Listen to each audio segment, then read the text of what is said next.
저는 이 인간들을 진짜 가만히 안 둘 겁니다. 여기저기 알리고 유튜브에 이렇게 올려가지고 이 바닥에서 아예 일을 못하게 할 겁니다.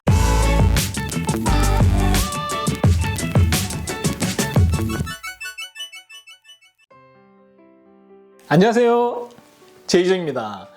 집을 매입한 후에 혹은 사는 집을 업그레이드하는 공사를 하면서 엄청 고생하셨다는 이야기들을 여기저기서 많이들 들어보셨을 것입니다. 영상을 보시는 분들 중에서도 경험이 있으신 분들이 있으실 것이고요. 그래서 오늘은 공사하는 부분에 대해서 말씀을 드리려고 합니다. 그리고 미리 말씀드리면 저희는 공사하는 분들에게 소개비를 받지 않습니다. 그런 분들이 있으신지는 정확하게 잘 모릅니다. 단지 저는 저희 고객분 집을 잘 부탁드린다고 일하시는데 식사를 사가지고 가는 경우는 있어도 밥 한 번 얻어먹어 본 적이 없고요. 소개비를 받은 적도 없습니다. 소개비는 고사하고 일반적으로 이래저래 꽤 많은 돈이 좀 들어갑니다. 그래서 공사업자분을 저희에게 소개를 부탁하지 않고 공사업자분을 직접 데리고 오시는 고객분을 우리는 훨씬 더 좋아합니다. 저희 입장에서도 골치가 아픈 것이 이 공사입니다. 2년쯤 전에 제가 보유하고 있는 프로퍼티 하나를 완전히 리모델을 한번 한 적이 있습니다.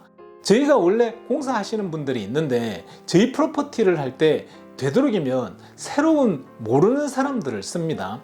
저희 프로퍼티를 저희가 거래하시는 분들하고한테 맡겨놓으면 아무래도 저희 프로퍼티를 우선으로 하게 되기 때문에 고객분들 집이 저희 때문에 늦어질 수가 있어서 되도록이면 저희 것은 저희 매물 공사해 주시는 분들한테 잘 안 맡기고요. 그리고 이참에 또 다른 사람 일하는 게 어떤지 한번 확인도 해볼 겸 해서 다른 공사 업체를 써봅니다. 고객분들 중에 공사해 봤는데 뭐 일을 잘한다고 하는 곳은 연락처를 이렇게 가지고 있다가 어떤지 그때 한번 써보는 거죠. 고객님들 집에 테스트를 할 수는 없으니까요. 공사하시는 분들도 저희가 일을 많이 하는 것을 알기 때문에 당연히 더 신경을 씁니다. 그분들 입장에서는 부동산 에이전트와 관계를 잘 쌓아놓으면 저희 같은 사람들은 이 업계에서 그분들에게는 황금알을 낳는 오리가 되니까요. 소개를 많이 시켜주는 그런 상황이 될 수가 있죠. 그러니까 그분들 입장에서는 저희한테 잘해주실 수밖에 없죠. 지금부터 쉽게 이해를 돕기 위해서 저를 황금알을 낳는 오리로 칭하겠습니다. 아니 너무 기니까 그냥 저를 오리로 칭하겠습니다. 오리 좋네 오리. 예. 오리가 보유한 프로퍼티는 그렇게 무난하게 공사가 잘 끝났습니다. 원래 예정됐던 날짜보다 일주일 정도 늦어졌는데 그 정도야 공사로 인해서 산전수전 다 겪은 저희 같은 오리 입장에서는 딱히 컴플레인 할 정도는 아니고요.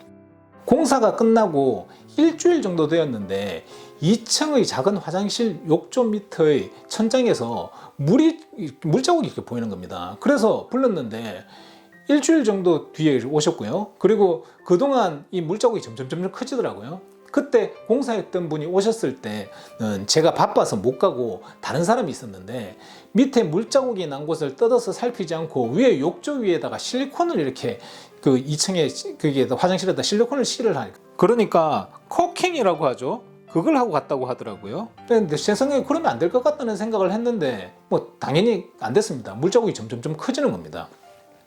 그래서 다시 불렀습니다. 또 한 일주일 뒤에 옵니다. 그때는 제가 있었습니다. 이 오리 주둥이가 좀 튀어나와 있었겠죠. 그러니까 또 그때 왔을 때 또 와가지고 2층 욕실에다가 실리콘으로 실을 하려는 겁니다. 그래서 그 업자분에게 이거 밑에 뜯어봐야 되는 거 아니냐고 하니까 천장을 뜯으면 밸런스가 안 맞고 어쩌고 저쩌고 이런 소리를 하는 겁니다. 그래서 밸런스 안 맞으면 안 맞는 대로 내가 책임을 질 테니까 일단 천장을 뜯으라고 했더니 이거는 그럴 필요는 없는데 어디든지 뻔하게 아는데 그러시면서 꿍충충 하면서 이제 천장을 뜯으니까 아니나 다를까 물이 타고 내려온 자국이 있습니다.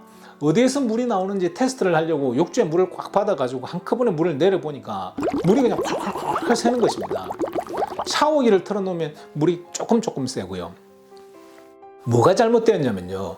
욕조가 이렇게 위에 있지 않습니까? 그리고 물이 나가는데 파이프 연결이 되어 있지 않습니까? 이쪽에 붙은 부분에서 연결하는 것을 제대로 연결을 안 해놨던 겁니다. 욕조하고 요 사이를. 그래서 잠시 이렇게 잠깐 샤워를 할 때는 그 물이 옆으로 조금 새는데 물이 이제 그러면서 천장이 조금씩 고이는 것이었습니다.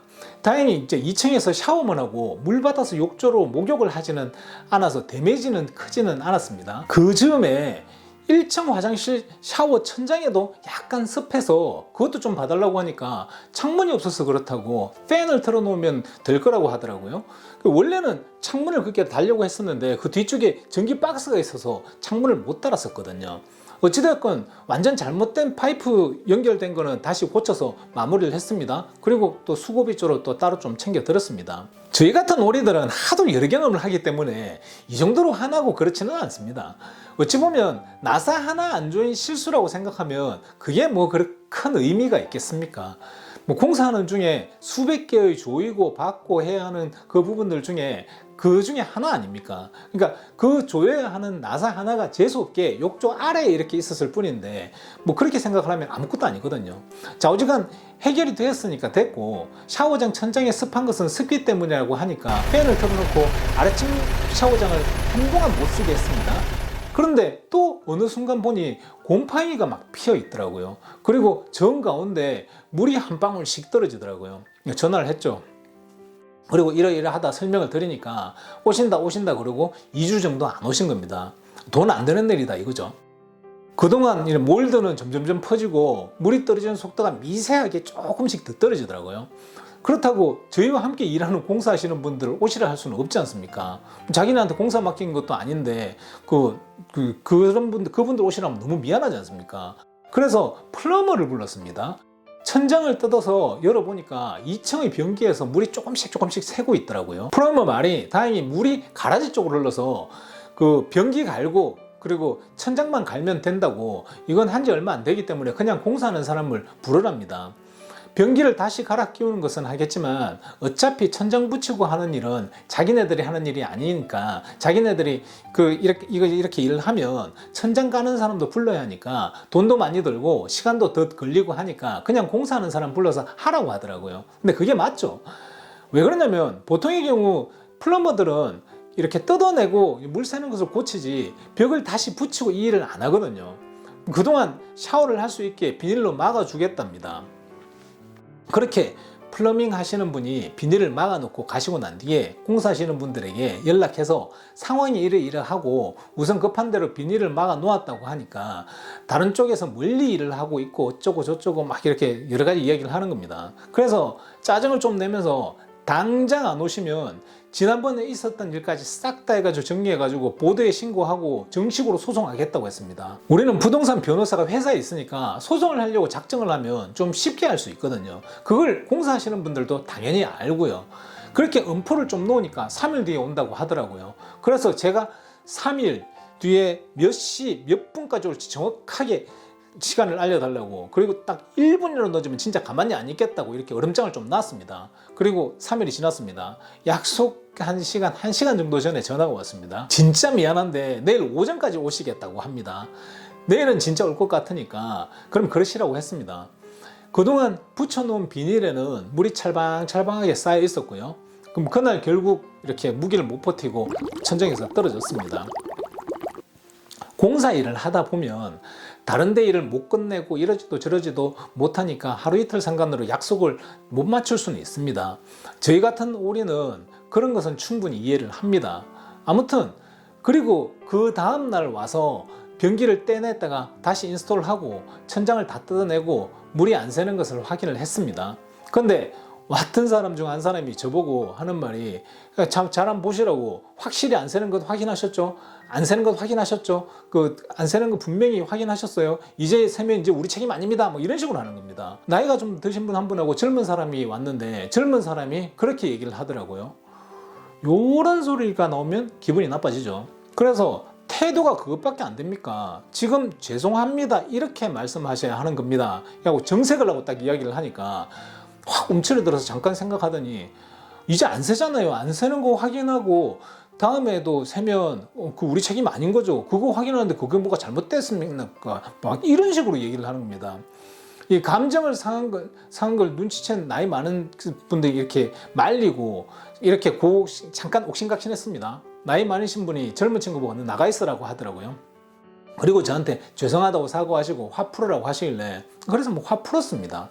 사실 산전수전 다 겪은 오리 입장에서도 그 정도 가지고 화낼 일도 아니기는 합니다. 그러고 난 뒤에 나이 많으신 그분이 이제 뚫어놓은 천장을 닫겠다고 하시길래 아니라고, 일단 열린 상태에서 물이 더 새는지 좀 더 봐야 되고, 몰드 스페셜리스트 불러가지고 몰드도 싹 제거하고 바짝 말리고 그러고 난 뒤에 연락할 테니까 그때 오시라고 했습니다. 그러니까 공사하시는 분이 깜짝 놀라서 이제 다 고쳤으니까 그럴 필요 없다고 하시더라고요. 그 사람들 입장에서도 보면 그렇게 해버리면 돈이 많이 드는 걸 알거든요. 그러거나 말거나 저는 그럴 필요가 있습니다. 그러니까 그분이 그럼 돈이 많이 들 나올 텐데 막 이러시더라고요. 그래서 제가 사장님께 돈 내라고 안 할 테니까 걱정 마시고, 오늘 하고 이렇게 다음에 오셔서 또 일하신 부분하고 천장 덮는 데 드는 비용하고 제가 다는 못 드리겠고 재료비하고 기름값 정도는 드릴 테니까 얼마 정도면 되는지 알려주십시오. 그렇게 하고 이제 좋게 좋게 해가지고 돌려보냈습니다. 그리고 거의 3주에 걸쳐서 몰드 제거하는 작업을 하고 그 와중에 또 뭐 이렇게 뺐다가 설치한 변기 스위치가 또 작동이 안 해서 이것 때문에 또 오라가라 하기도 좀 뭐 해가지고 핸디맨을 불러서 그냥 그걸 바꿨습니다. 그 손잡이 있는 부분하고 안쪽에. 하여튼 그렇게 이렇게 다 정리해놓고 다시 불러가지고 천장 다시 덮고 재료비에 기름값에서 수고비를 따로 들였습니다. 뭐 이런 일쪽으로 해보신 분들은 아시겠지만 사실 제 입장에서는 이래저래 쓸데없는 돈을 좀 많이 썼겠죠. 저는 이 인간들을 진짜 가만히 안 둘 겁니다. 여기저기 알리고 유튜브에 이렇게 올려가지고 이 바닥에서 아예 일을 못하게 할 겁니다. 뭐 이런 말을 하려고 이렇게 앞서 벌어진 일련의 상황을 말씀을 드린 것이 아니고요.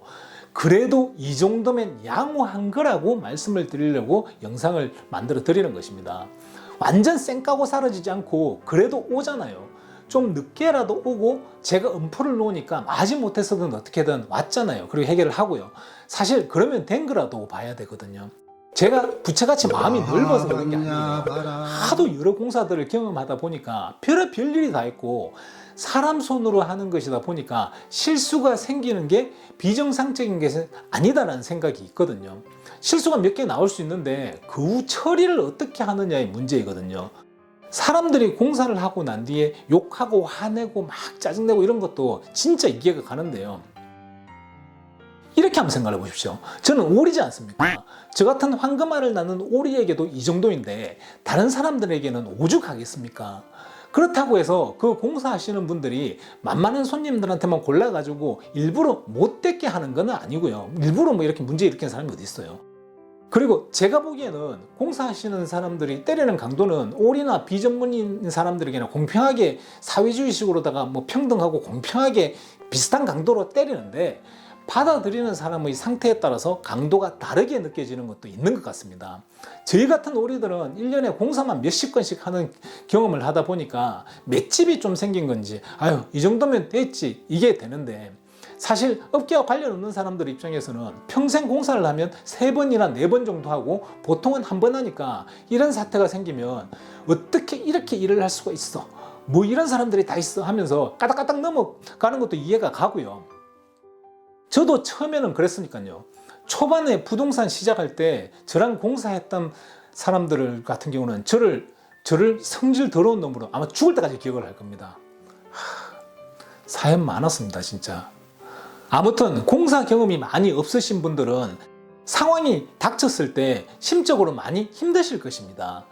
이해를 하십시오 이렇게 말씀을 드리는 것은 아니고요. 공사하는 거 다 거기서 거기고 일을 하다 보면 다른 사람들도 비슷하게 이런 일 저런 일이 많으니까 본인만 그렇다고 생각을 하지 마시고 너무 스트레스 받지 마시라는 말 정도까지는 해드릴 수가 있을 것 같습니다.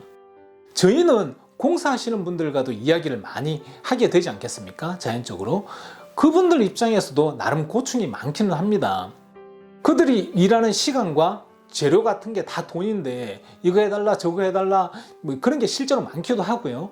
끝나고 난 뒤에 작은 것으로 시비를 거는 것 같이 느껴지는 것도 많을 것이고요. 이게 이런 게 있거든요. 손님 입장에서 보면 당연히 컴플레인 해야 하는 것처럼 보이고 공사업체 입장에서는 아예 말이 안 되는 컴플레인인 것 같은 그런 것들이 좀 있거든요. 말하자면 되게 복잡한데 그런 게 좀 많습니다. 그러다 보니 옆에서 보면 그분들도 그런 걸 자꾸 겪다 보니까 미리 방어하려고 하는 성향이 생기게 되고요. 또 그러면 손님 입장에서는 다른 데서 이런 것도 해줬다는데 이러면서 막 짜증을 내는 거죠. 그리고 공사하시는 분들도 문제인 게 어디를 가면 자꾸 그 전에 공사했던 사람들을 음해하려는 분들이 좀 많습니다. 아이고 이건 이렇게 하면 안 되는데 왜 이걸 이렇게 놨을까, 뭐 어쩌고 저쩌고, 우리는 이렇게 일 안 하고 이미 페인트를 싼 걸 써가지고 어떻고 저떻고, 자기 할 일만 하면 되는데 꼭 그런 식으로 다른 사람을 헐뜯으면서 이렇게 자기를 과시하려고 합니다. 본인이 이런 일을 이렇게 한다는 것만 제대로 설명해 주면 되는데 아주 많은 분들이 비방을 하면서 자기의 능력을 어필을 하려고 하십니다. 그럼 일을 시켜보면 남 비하하는 분들이 또 특별히 일을 잘하느냐 하면 그렇지도 않거든요. 못해요. 이 한국 사람만 그런 게 아니고요. 이건 인종에 상관이 없습니다. 제가 보기에는 한국 사람들이 그나마도 그래도 손재주도 좀 좋고 비교적 책임감도 더 많다고 저는 생각을 합니다. 그리고 이건 영상 중간에 꼭 말씀드려야 될 것 같아서 갑자기 생각이 나서 이렇게 말씀드리는데, 모든 공사업체들이 그렇지는 않습니다. 몇몇 분들이라고 말씀을 드리겠습니다. 여하튼 공사하시는 분들이 다른 비방하면서 나는 이렇게 하고 나는 저렇게 하고 막 이런 이야기를 이렇게 해놓으니까 처음 공사하시는 분들은 그런가 보다 하게 되거든요. 그러니까 본인이 했던 말 정도에서는 지극히 당연하게 손님 입장에서는 컴플레인이 들어오는 거죠. 또 그걸 또 본인이 했던 말을 감당을 못하니까 말도 안 되는 컴플레인 한다는 소리가 나오는 거거든요. 그리고 고객 입장에서는 당연히 싼 데 찾아가고 또 싸면 쌀수록 또 이런 문제가 더 많이 생길 수밖에는 없거든요. 사실상 뭐 콩나물 싸다고 하고 이렇게 이따시만한 거 하나 샀다가 나중에 집에 와서 골라보니까 먹을 거 요만큼 나오는 그런 경우 있지 않습니까? 이쪽에도 비싼 공사 회사에서 하는 데는 제일 저렴한 데하고 비교를 하고 대비를 하면 한 3배에서 5배 정도 더 비싼 데가 있습니다. 그런 데는 컴플레인이 거의 안 나옵니다. 하여튼 여러 가지 사정상 고객과 공사하시는 분들 사이에서 마찰은 많이 생깁니다. 공사하면서 일하는 중간에 생기는 것은 그런대로 어떻게 해결이 되는데, 끝나고 난 뒤에 생기는 문제는, 그러니까 제가 끝났다고 하는 것은 돈을 다 주고 난 뒤에 생기는 문제는 난감해지는 것이, 이 공사하시는 분들도 돈 다 받고 난 뒤에는 일단 문제가 생기면 싸우자, 이 자세가 되는 경우가 많습니다. 저희는 1년에 수십 개 공사를 집을 직간접적으로 이렇게 경험을 하지 않습니까? 공사하는 분들이 잘못된 경우에도 저희는 공사하시는 분들에게 미안합니다 혹은 죄송합니다 혹은 저희가 잘못했습니다 이런 말을 1000개의 케이스 중에서 한 번 들을까 말까 합니다. 아무리 잘못해도 잘못했다고 이야기를 안 하고 뭔 별 희한한 이유가 다 있습니다. 아유 죄송합니다, 다시 해드리겠습니다, 그러면 그냥 끝날 일을 갖다가 이래저래 잘못된 부분에 대해서 핑계를 대다가 끝에는 또 안 해줄 수가 없으니까 울미 겨자 먹기 식으로 하거든요. 그러면 사람만 나쁜 사람 되고 이런 일대로 할 일은 또 다 하고, 그러니까 앞에서는 성질을 내면서도 참 깝깝하죠. 저희 입장에서는 또 보면 제 거면 돈 좀 더 주고 그냥 시키든지 좋게 넘어가면 되는데, 클라이언트 집이다 보니까 저희 입장에서도 손님 편에 서가지고 뭐라 하고 싸우고 이렇게 할 수밖에 없는 거거든요. 해결책을 딱 제시해드리고 싶은데요, 사실은 딱히 해결책이 없습니다. 굳이 방법을 제시를 하자면 너무 싼데 안 하고, 그리고 계약 후에 돈을 너무 많이 주지 말고 다 끝난 것을 확인하고 돈을 주는 그 정도가 최선일 것입니다. 그래서 요즘은 제가 드는 생각이, 일 빠르게 하고 악하고 너무 저렴한 가격을 제시하는 사람보다는 꼼꼼하고 악하지 않고 일에 적당한 가격을 받고 일하는 사람들이 더 좋다는 생각이 좀 있습니다. 이렇게 말해도 되는지 제가 잘 모르겠는데, 너무 착하고 너무 정직하고 이런 거 말고요, 악하지 않은 정도가 적당하지 않나는 생각이 좀 듭니다. 공사하시면서 생기는 갈등을 말씀드리려고 하나의 예시로 저희가 한 공사를 알려드리는 것인데요, 물론 공사라는 게 쉬운 일이 아닙니다. 각자의 다른 눈높이와 기준점이 틀려서 기대감에 못 미쳐서 발생하는 문제가 대부분일 거라고 생각을 합니다. 공사도 타일을 잘하시는 분, 페인트를 잘하시는 분, 전기를 잘하시는 분, 이렇게 등등 잘하는 분야가 있고 좀 못하시는 분야도 있고 하니까, 못하는 부분에서 생기는 이렇게 갈등의 문제가 크게 만드는 것도 좀 있는 것 같습니다. 공사를 하면서 100% 만족은 현실적으로 좀 어려운 일인 것 같다는 생각이 듭니다. 이 일을 하면서 공사하시는 분하고 소비자의 입장, 양쪽을 겪는 입장에서 봤을 때 주제 넘게 한마디를 하자면, 소비자분은 알맞은 금액을 드리고 요구하실 사항을 요구하셔야 할 것 같고요. 공사하시는 분들은 일한 만큼 받으시고 본인이 제대로 하지 못한 부분에 대해서 좀 미안해하고 책임감을 가질 수 있는 자세로 일을 해주시면 좋겠다는 것입니다. 저는 책임감이 제일 중요하다고 생각을 합니다.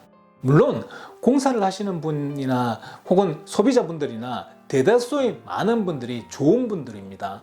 굳이 이렇게 예쁘게 좋은 분이라고 표현을 안 하더라도 제가 겪어온 바로는 나쁘지 않은 분들이 대부분인 것은 명확히 맞습니다. 그런데 그렇지 못한 몇 분들로 인해서 서로 고통받는 분들이 계셔서 이번 영상을 찍어 보았습니다. 거의 모든 분야에서 일부 잘못된 사람들로 인해서 전체가 욕을 먹는 케이스가 많은 것 같습니다. 문제가 생기더라도 이 사람이 일을 못해서 그렇다고 바로 화를 내기보다는 언제 어디서든 생길 수 있는 문제가 생긴 것이니 순서대로 해결을 하면 된다는 마인드를 가지시는 것이 좋을 것 같고요. 공사하시는 분들도 문제가 생겼을 때 책임 있는 자세로 일을 해주신다면 비즈니스가 훨씬 더 흥할 것입니다. 제가 감히 남의 비즈니스에 이게 맞다 저게 맞다 할 것은 아니긴 한데 이 분야에서 많은 일을 겪는 제 입장에서 봤을 때 그 책임 있는 자세가 당장은 좀 피곤하기는 하지만 분명히 그 피곤함 이상의 성과를 가져다 드릴 것이라고 저는 확신을 드릴 수 있습니다. 따봉! 우리 업계도 마찬가지고 공사하시는 분들도 마찬가지고 또 다른 영역의 직업군도 마찬가지고 능력이라는 것은 사실은 사건 사고가 났을 때 해결을 얼마나 잘 해내느냐가 그게 능력인 거거든요. 일을 순탄하게 마무리를 잘 짓는 것은 기본일 수밖에 없는 것이 사실 정상 범위를 확 벗어나는 사건 사고 같은 경우는 1000개 중 1개꼴이거든요. 대부분은 큰 문제 없이 그냥 이렇게 지나가니까 어떤 사람을 쓰더라도 별 상관없다고 생각하고 싼 사람을 찾는 거라는 거죠. 사람들이 일반적으로. 진짜 능력자는 끝까지 책임질 자세가 있고 끝까지 책임질 능력이 있는 사람입니다. 그런 사람들은 대체적으로 되게 바쁩니다. 그래서 보통의 경우 일을 할 때 바쁜 사람들한테 일을 주면 일이 더 잘 됩니다. 공사하시는 분들도 제가 보기에는 마찬가지인데요. 현역에서 공사하시는 분들이 본인들 일은 뭐 종이 좀 다르고 그래서 아니라고 하면 제가 딱히 할 말은 없습니다. 제가 옳다는 것이 아니라 제 생각이 그러하다는 것입니다. 이상 오리 제이정이었습니다. 도움이 되셨으면 좋겠습니다. 감사합니다. 따봉!